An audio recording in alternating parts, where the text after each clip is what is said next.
नमस्तुभ्यं भगवते सुव्रते अनन्ततेजसाः नमः क्षेत्राधिपतये बीजिने शूलिने नमः। ॐ नमः पार्वतीपते हर हर महादेव शंभो शंकरः। मित्राय नमः। Thank you for being in the Energy Circles. Welcome to Energy Circles VSP 1080 channel. You will be healed. You will be connected to Parameshwara instantly. Parameshwara Stuti. Simply play it around and listen to it to experience high positive vibrations all around. Parameshwara Stuti followed by the most powerful Maharudra mantra. Simply play it around and listen to it to experience high positive vibrations all around. Parameshwara Stuti. ईश्वरं सर्वलोकेश्वरं योगेश्वरं परमेश्वरं कामदं कामदहनं श्मशानरतिनित्यशङ्करं तुष्टिपुष्टिप्रदं देवं महावैद्यनाथं शिवं नमस्त्रैलोक्यनाथं मनोविकारविध्वंसकम् मन्मथाङ्गविनाशं रुद्रं तपोनिष्ठप्रदायकं कपर्थिने घटेशं करालं कालकालं नटेशं विषमनेत्रं त्रिनेत्रं त्र्यम्बकं शरणागतिं सर्वपापहरो भवः विरूपाक्षं मार्ताण्डभैरवम् अर्धं परमार्थतत्त्वम् अर्धनारीश्वरमहेश्वरं कृत्तिवासं शशाङ्कशेखरं वायुर्ज्वलनतेजसं भीमम् अज्ञानहरणं सोमेश्वरं व्योमकेशं विशुद्धसिंहासनोपरिस्थितं तन्त्रात्मकं मृत्युञ्जयम् विश्वेश्वरं विश्वव्याप्तं वेद वेदांत वेद्यं शरणं त्वत्पादकमलस्मरणं जन्म जन्मांतर पापक्षयम् शिपिविष्ठाय त्रिलोचनाय नमस्तुभ्यं उमापतिं जयं जयकरं शुभं शुभकरं परात्परम्।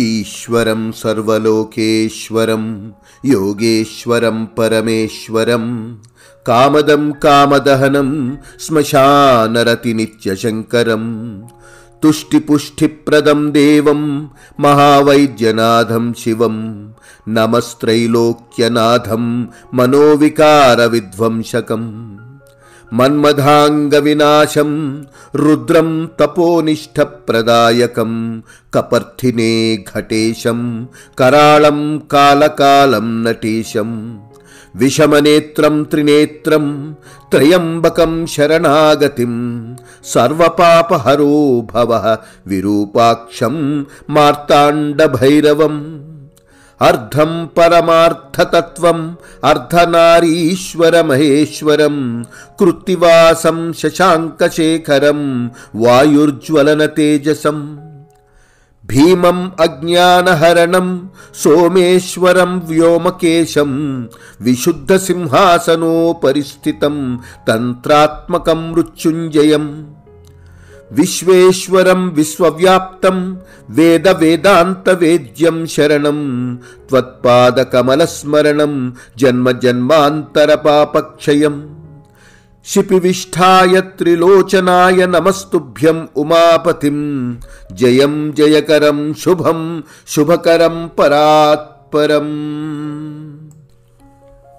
ईश्वरं सर्वलोकेश्वरं योगेश्वरं परमेश्वरं कामदं कामदहनं श्मशानरतिनित्यशङ्करं तुष्टिपुष्टिप्रदं देवं महावैद्यनाथं शिवं नमस्त्रैलोक्यनाथं मनोविकारविध्वंसकम् मन्मथाङ्गविनाशं रुद्रं तपोनिष्ठप्रदायकं कपर्थिने घटेशं करालं कालकालं नटेशं విషమనేత్రం త్రినేత్రం త్రయంబకం శరణాగతిం సర్వపాపహరో భవః విరూపాక్షం మార్తాండభైరవం అర్ధం పరమార్థతత్వం అర్ధనారీశ్వరమహేశ్వరం కృత్తివాసం శశాంకశేఖరం వాయుర్జ్వలన తేజసం భీమం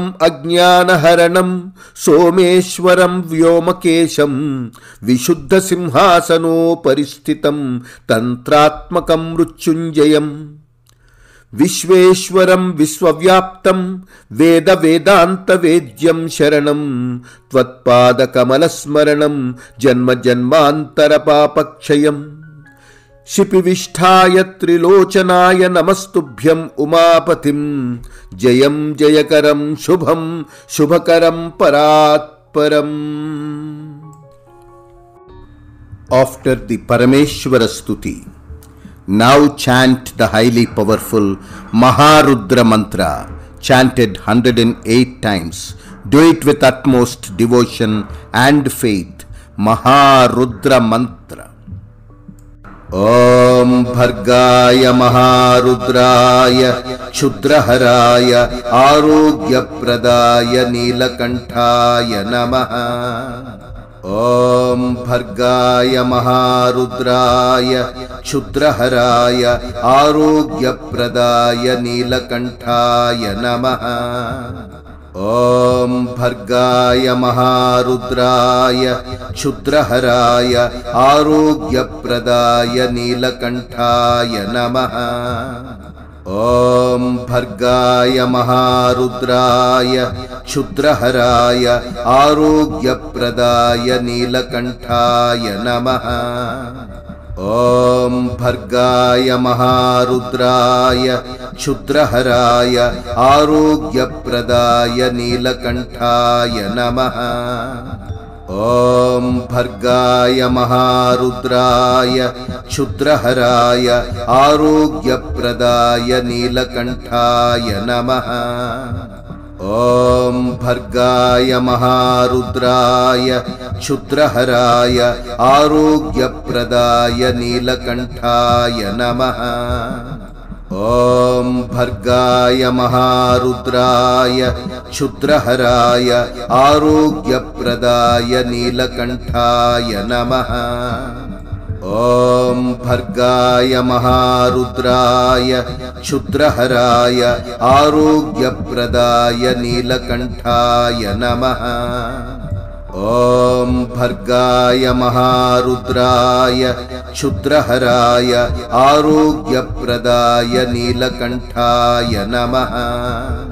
Om Bhargaya Maharudraya Kshudraharaya Arogyapradaya Neelakantaya Namaha. Om Bhargaya Maharudraya Kshudraharaya Arogyapradaya Neelakantaya Namaha. Om Bhargaya Maharudraya Kshudraharaya Arogyapradaya Neelakantaya Namaha. Om Bhargaya Maharudraya Kshudraharaya Arogyapradaya Neelakantaya Namaha. Om Bhargaya Maharudraya Kshudraharaya Arogyapradaya Neelakantaya Namaha.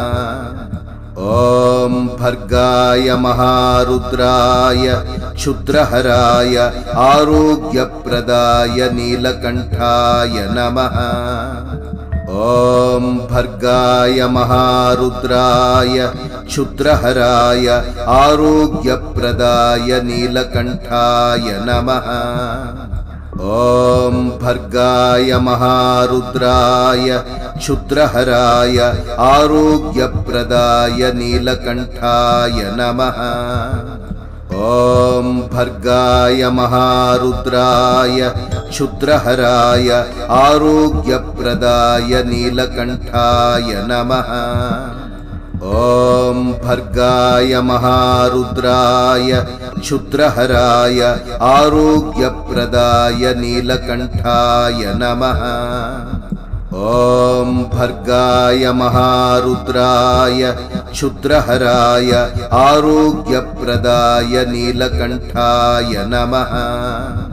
ॐ भर्गाय महारुद्राय क्षुद्रहराय आरोग्यप्रदाय नीलकण्ठाय नमः। ॐ भर्गाय महारुद्राय क्षुद्रहराय आरोग्यप्रदाय नीलकण्ठाय नमः। ॐ भर्गाय महारुद्राय क्षुद्रहराय आरोग्यप्रदाय नीलकण्ठाय नमः। ॐ भर्गाय महारुद्राय क्षुद्रहराय आरोग्यप्रदाय नीलकण्ठाय नमः। ॐ भर्गाय महारुद्राय क्षुद्रहराय आरोग्यप्रदाय नीलकण्ठाय नमः। ॐ भर्गाय महारुद्राय क्षुद्रहराय आरोग्यप्रदाय नीलकण्ठाय नमः।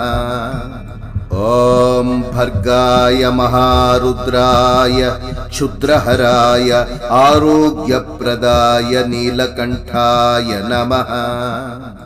ॐ भर्गाय महारुद्राय क्षुद्रहराय आरोग्यप्रदाय नीलकण्ठाय नमः। ॐ भर्गाय महारुद्राय क्षुद्रहराय आरोग्यप्रदाय नीलकण्ठाय नमः।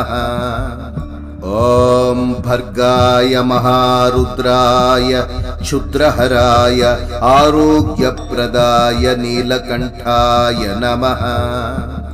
ॐ भर्गाय महारुद्राय क्षुद्रहराय आरोग्यप्रदाय नीलकण्ठाय नमः। ॐ भर्गाय महारुद्राय क्षुद्रहराय आरोग्यप्रदाय नीलकण्ठाय नमः। ॐ भर्गाय महारुद्राय क्षुद्रहराय आरोग्यप्रदाय नीलकण्ठाय नमः। ॐ भर्गाय महारुद्राय क्षुद्रहराय आरोग्यप्रदाय नीलकण्ठाय नमः। ॐ भर्गाय महारुद्राय क्षुद्रहराय आरोग्यप्रदाय नीलकण्ठाय नमः। ॐ भर्गाय महारुद्राय क्षुद्रहराय आरोग्यप्रदाय नीलकण्ठाय नमः। ॐ भर्गाय महारुद्राय क्षुद्रहराय आरोग्यप्रदाय नीलकण्ठाय नमः। ॐ भर्गाय महारुद्राय क्षुद्रहराय आरोग्यप्रदाय नीलकण्ठाय नमः। ॐ भर्गाय महारुद्राय क्षुद्रहराय आरोग्यप्रदाय नीलकण्ठाय नमः।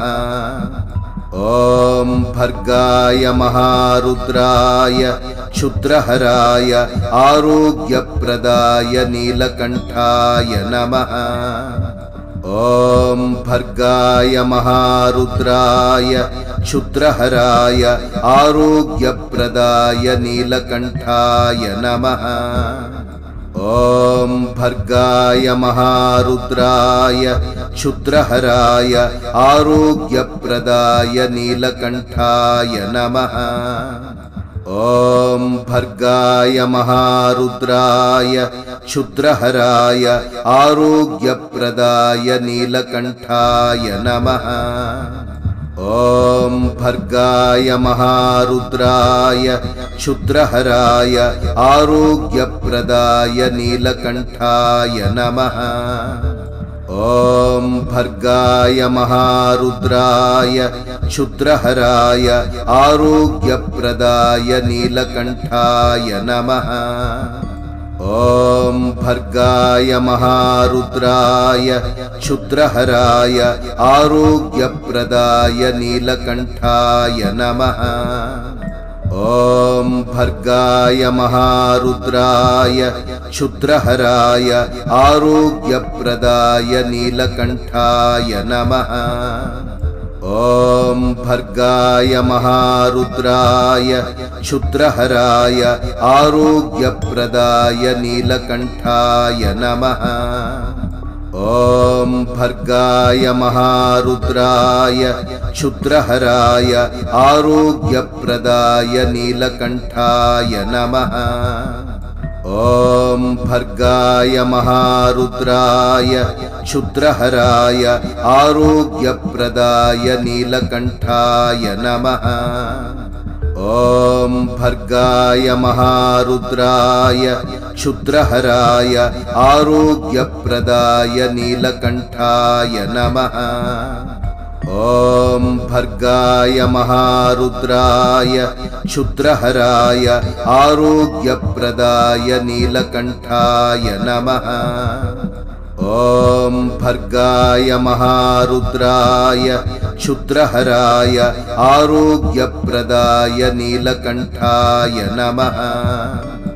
ॐ भर्गाय महारुद्राय क्षुद्रहराय आरोग्यप्रदाय नीलकण्ठाय नमः।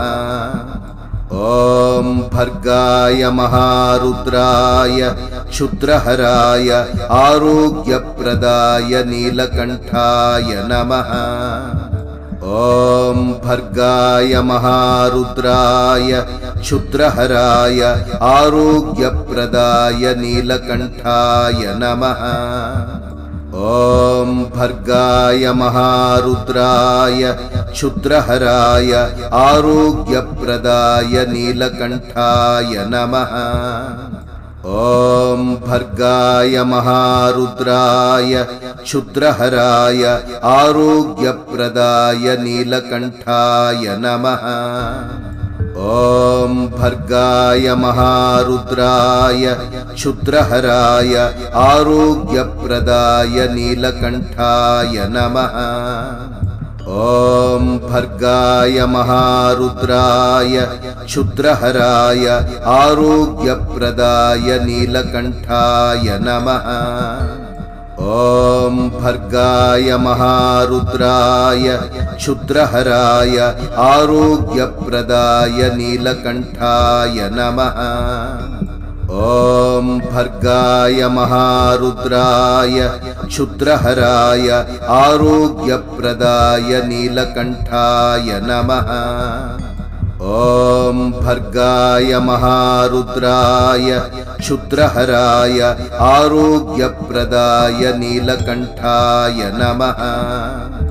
ॐ भर्गाय महारुद्राय क्षुद्रहराय आरोग्यप्रदाय नीलकण्ठाय नमः।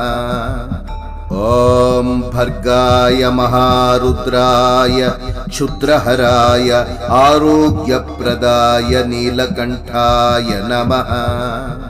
ॐ भर्गाय महारुद्राय क्षुद्रहराय आरोग्यप्रदाय नीलकण्ठाय नमः। ॐ भर्गाय महारुद्राय क्षुद्रहराय आरोग्यप्रदाय नीलकण्ठाय नमः।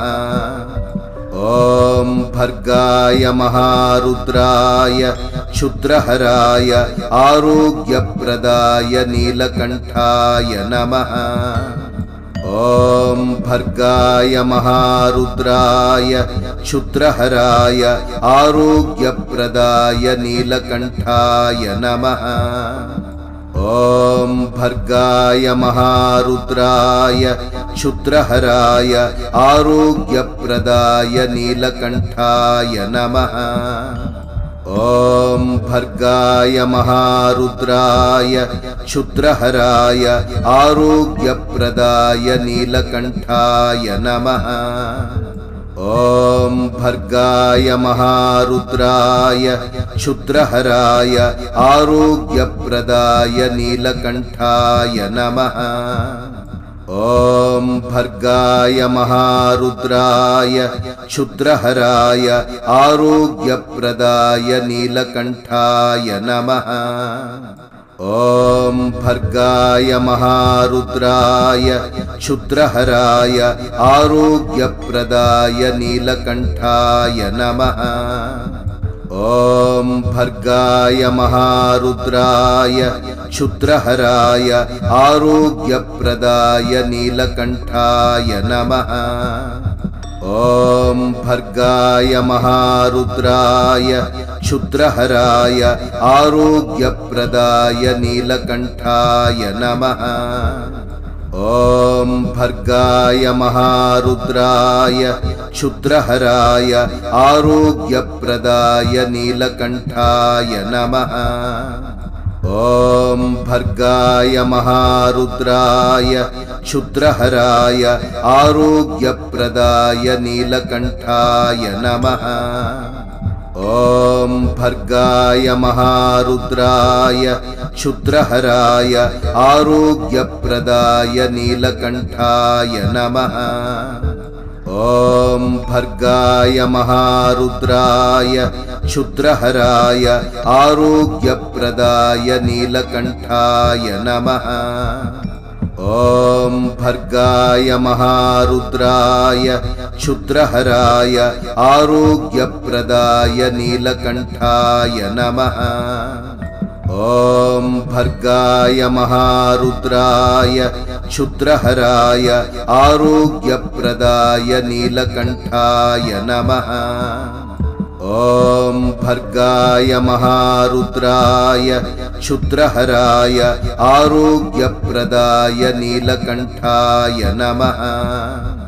ॐ भर्गाय महारुद्राय क्षुद्रहराय आरोग्यप्रदाय नीलकण्ठाय नमः। ॐ भर्गाय महारुद्राय क्षुद्रहराय आरोग्यप्रदाय नीलकण्ठाय नमः। ॐ भर्गाय महारुद्राय क्षुद्रहराय आरोग्यप्रदाय नीलकण्ठाय नमः। ॐ भर्गाय महारुद्राय क्षुद्रहराय आरोग्यप्रदाय नीलकण्ठाय नमः। ॐ भर्गाय महारुद्राय क्षुद्रहराय आरोग्यप्रदाय नीलकण्ठाय नमः। ॐ भर्गाय महारुद्राय क्षुद्रहराय आरोग्यप्रदाय नीलकण्ठाय नमः। ॐ भर्गाय महारुद्राय क्षुद्रहराय आरोग्यप्रदाय नीलकण्ठाय नमः। ॐ भर्गाय महारुद्राय क्षुद्रहराय आरोग्यप्रदाय नीलकण्ठाय नमः। ॐ भर्गाय महारुद्राय क्षुद्रहराय आरोग्यप्रदाय नीलकण्ठाय नमः। ॐ भर्गाय महारुद्राय क्षुद्रहराय आरोग्यप्रदाय नीलकण्ठाय नमः। ॐ भर्गाय महारुद्राय क्षुद्रहराय आरोग्यप्रदाय नीलकण्ठाय नमः। ॐ भर्गाय महारुद्राय क्षुद्रहराय आरोग्यप्रदाय नीलकण्ठाय नमः। ॐ भर्गाय महारुद्राय क्षुद्रहराय आरोग्यप्रदाय नीलकण्ठाय नमः।